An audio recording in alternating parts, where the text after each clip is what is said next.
42% BC reservations పై రేపు సుప్రీంకోర్టులో విచారణ జరగనుంది. హైకోర్టు ఆదేశాలను సవాల్ చేస్తూ తెలంగాణ ప్రభుత్వం సుప్రీంకోర్టులో స్పెషల్ లీవ్ పిటిషన్ దాఖలు చేసింది. త్వరితగతిన ఈ కేసును విచారణకు స్వీకరించాల్సిందిగా కోరింది. రేపు జస్టిస్ విక్రమనాథ్ ధర్మాసనం ముందు కేసు విచారణ జరగనుంది.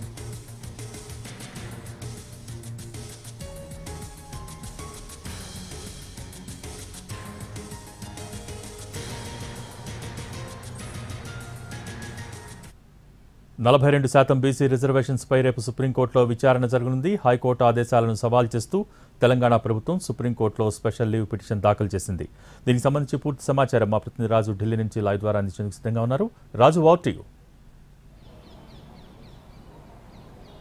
Thank you Bhogi. రేపు సుప్రీంకోర్టులో తెలంగాణ బీసీ రిజర్వేషన్లకు సంబంధించినటువంటి కీలక కేసు విచారణకు రాబోతుంది. ఇప్పటికే ఈ కేసుకు సంబంధించి అంటే హైకోర్టు ఎప్పుడైతే జీవో నెంబర్ 9 పైన స్టే విధిస్తూ, అంతేకాదు స్థానిక సంస్థల ఎన్నికలకు పాత విధానంలోనే పాత రిజర్వేషన్లతోనే వెళ్ళాలని చెప్పి హైకోర్టు స్పష్టం చేసింది. సో దాన్ని సవాలు చేస్తూ సుప్రీంకోర్టులో తెలంగాణ ప్రభుత్వం ఎస్ఎల్పి దాఖలు చేసింది, స్పెషల్ లీవ్ పిటిషన్. సో ఈ పిటిషన్ను కూడా త్వరితగతిన విచారణ చేపట్టాలనే విషయాన్ని నిన్న రిజిస్ట్రార్ వద్దకు వెళ్ళి ప్రత్యేకంగా తెలంగాణ ప్రభుత్వ అడ్వకేట్ కూడా కోరడం జరిగింది. సో దానికి అనుగుణంగానే ఈరోజు దానికి సంబంధించినటువంటి పూర్తి వివరాలు సుప్రీంకోర్టు వెబ్సైట్లో పొందుపరిచారు.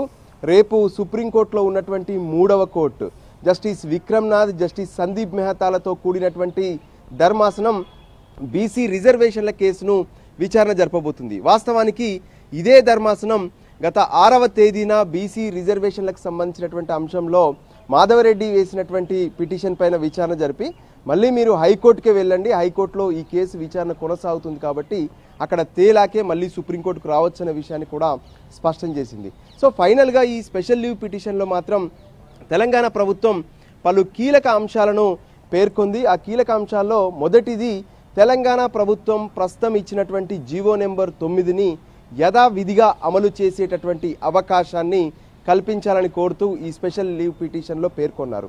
అంటే హైకోర్టు ఏ విధంగానైతే జీవో నెంబర్ 9ని స్టే విధించడమే కాకుండా ఎన్నికలకు పాత విధానంలో వెళ్ళమన్నారు. కానీ తెలంగాణలో ఇప్పటికే సిపెక్ సర్వే అనేది నిర్వహించాం. అక్కడ ఉన్నటువంటి ప్రజలకు సంబంధించినటువంటి సామాజిక, ఆర్థిక, విద్య, ఉపాధికి సంబంధించినటువంటి అన్ని వివరాలను కూడా ప్రభుత్వం సర్వే ద్వారా సేకరించింది. దాదాపు 95% పైగా ఈ సర్వేలో ప్రతి ఒక్కరూ తమ వివరాలను పొందుపరుచుకున్నారు.